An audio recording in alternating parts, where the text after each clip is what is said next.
My name is Vincent. I'm a supervisor at Brookhaven National Laboratory. I mean, I've always been athletic. I've always done competitive sports growing up.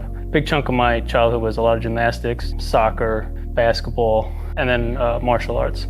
Training has always been kind of a cross-training aspect. I mean, I've always tried to take weightlifting, gymnastics, anything just to keep myself in shape. Ironically, around 2010, 2011, I came across this guy, Scott Sonnen, who did this thing called Into Flow.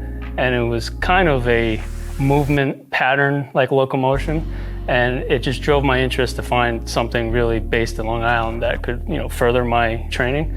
Long Island didn't really have much to offer, so I found a place called Balance Fitness that offered some handstand classes, and I started going there. The lady, who's now a friend, Elise, introduced me to Loco Motion. She said she knew some guys that were opening up a school, and they were following Ido Portal's methodology, and naturally I had to go and find them.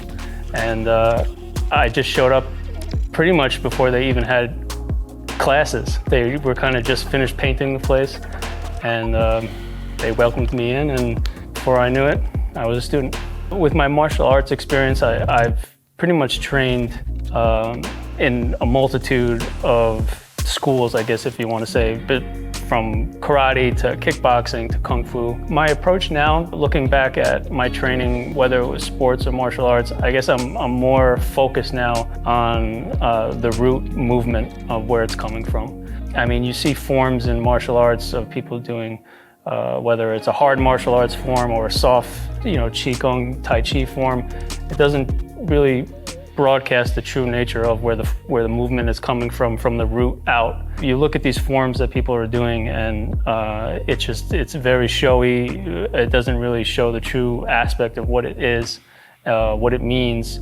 In the world of martial arts, you might see something that looks more like a block or a strike, but it's really not a block or a strike. It's teaching you how to open your body, in a circular, more spring movement. And Loco Motion really shows you where that root comes from. Some of the things I'm working on currently that I was working on, had a little bit of a break, but now I'm trying to come back to it, are muscle ups. I feel like muscle ups are, for me at least, if you stray away from it, you start to lose it. But strength-wise, it quickly comes back. The muscle memory is there. And so that's something that I'm working on. I would like to get more reps in a solid muscle up. With full extension at the bottom. One of my biggest goals is to go from a handstand down to a planche, and then back from a planche back to a handstand.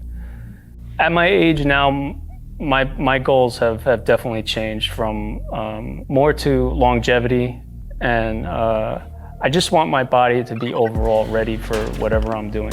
I find myself now that I have to spend a lot of time warming up before I enter something more complex. Or more demanding of my body, and I want to get to the level to where I'm just always ready to do something. If I need to jump, roll, dodge, whatever it is, I just want to not have to wait a second. Let me take 10 minutes to warm up before I do this. It's dedication to yourself. You have to find the time to do it. It's not easy. It's not easy for anybody. Everybody's busy. We have jobs, we have families, we have obligations. There's enough hours within the day to find at least one block to do something, to move your body. I know it's easier said than done, but those are the fine adjustments that we have to make for ourselves and dedicate to ourselves. Whether it's I have to wake up an hour earlier than I usually do to go to work to get my workout in, or after a grueling day in the office and doing whatever it is I'm doing all day, I have to find the energy to spend that hour before I go home to get my workout in.